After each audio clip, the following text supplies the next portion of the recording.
Today, we're going to be talking about CROWZ. That's right. There's a new shooter out. Is it going to be good? Is it not? I don't know. There's like a million new shooters out all the time, and they all suck, including Battlefield 2042.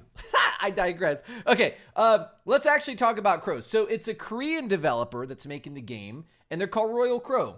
The publisher is Thumb Badge. I've never heard of them, but I don't think one has heard of them because I tried to do a quick Google search and pull up their website and find more information, and I couldn't. Now, to be fair, I didn't do a thorough investigation into this developer, but with a quick search, I couldn't find anything, so it's very mysterious.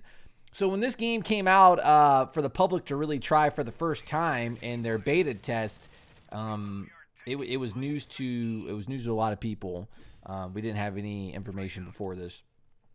And I was able to get into the beta test. And I got to say, for the very first time the public got to jump into this game, right, and try it out, I was impressed on several different levels. And I was, I was very disappointed on a couple of things. And we'll talk about that near the end of the video. But let's just go ahead and talk about what I liked about this game, right? Well, this is a military shooter.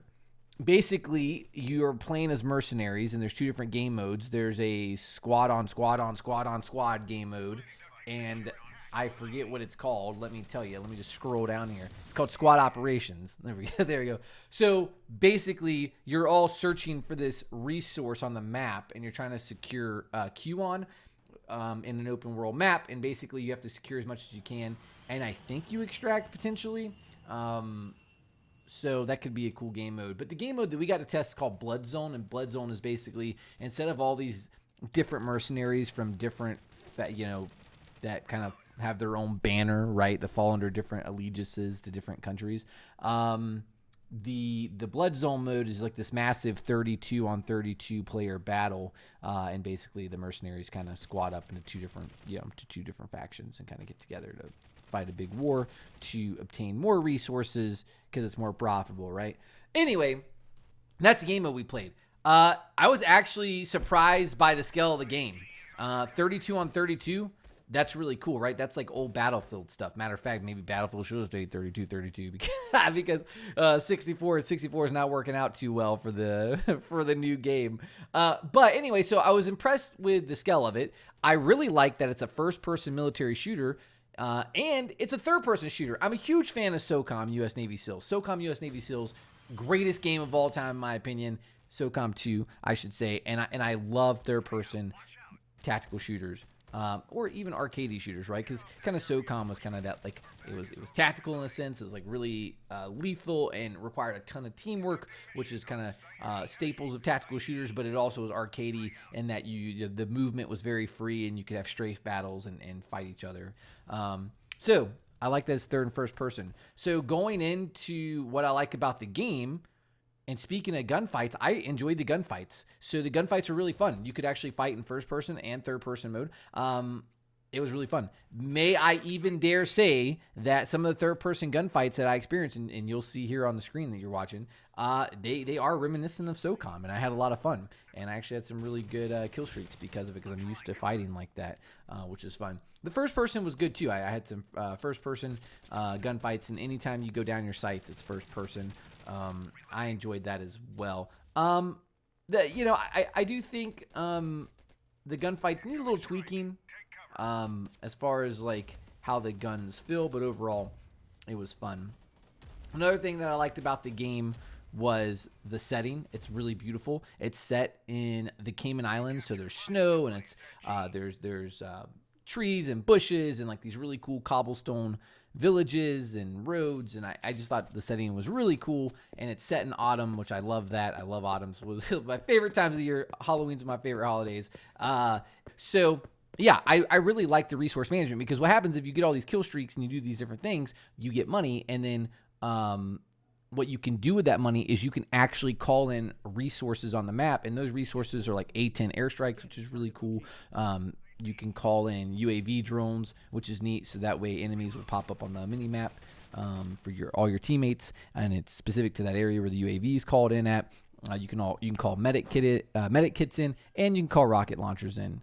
So I thought that was pretty neat, and I enjoyed that about the game, is how they kind of managed that. I do think they could add more things, and I'm excited to what they will add to that. But just for the very first playthrough, like, I thought that was really cool to have all those options, right? The very first time we got hands on this game. So I like that about it as well. Another thing that I enjoy about the game there's vehicles in it, which is pretty cool. So it's 32 on 32. The map is big enough to support vehicles. It wasn't spammed with vehicles, so there was a couple tanks in the game, and there were some transport vehicles in the game. I enjoyed the vehicles. I thought that was cool. There's supposed to be boats in the game as well. I saw it in the menu screen. We didn't get a chance to drive around on boats during this play test. At least if we were given that chance, I wasn't aware of it. But I do like how they incorporate vehicles, and the vehicles, they don't feel like there's too many of them, and they don't, it doesn't feel like there's not enough either. And I felt like they were pretty balanced from what I saw. Moving on to, well, not even moving on. Let's go back to what I enjoyed about the game when I talked about the gunfights. Sniping feels so good on this game, and the sniper rifle just destroys people. So you're going to see that. We'll edit it in so you can see right now about the sniper gameplay. But the sniper rifle it felt really good. It was brutal.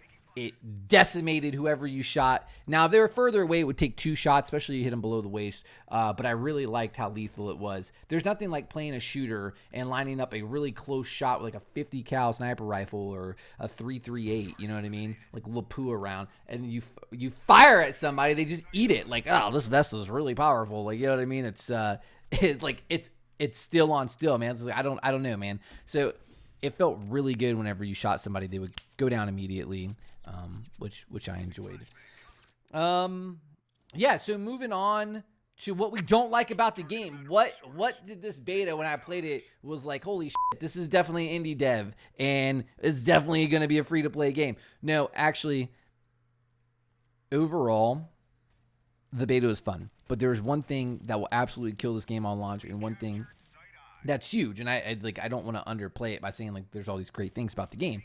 The performance was absolutely trash. Like it was unplayable at times. Like I was having flashbacks to 2042. Like that's how bad it was. Look, I know I've made some comments about 2042. I think I still haven't like let that go yet.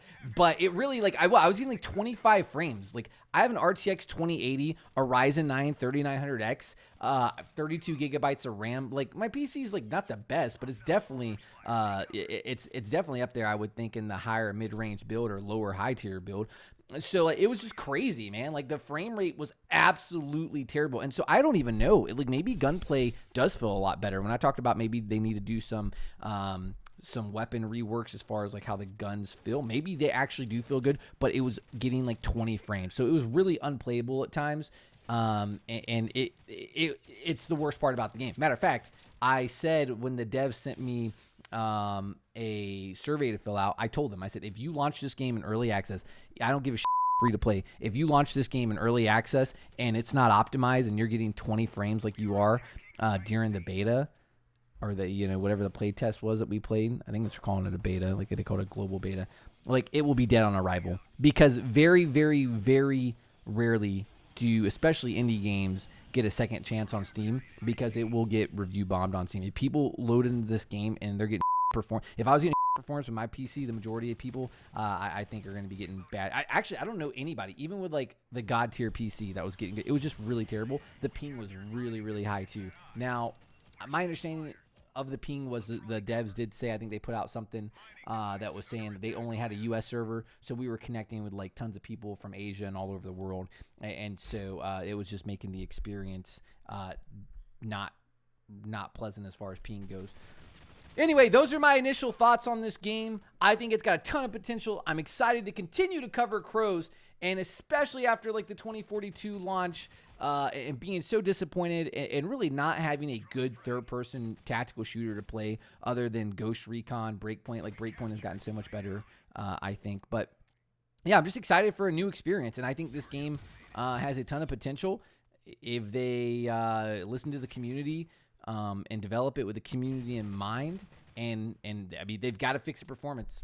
I think this could be a really cool game that we want to keep an eye on. Well, I appreciate you guys listening to me this video. I hope you enjoyed it. And if you've made it this far, please make sure to like and subscribe. All right, y'all have a good one. Let's go!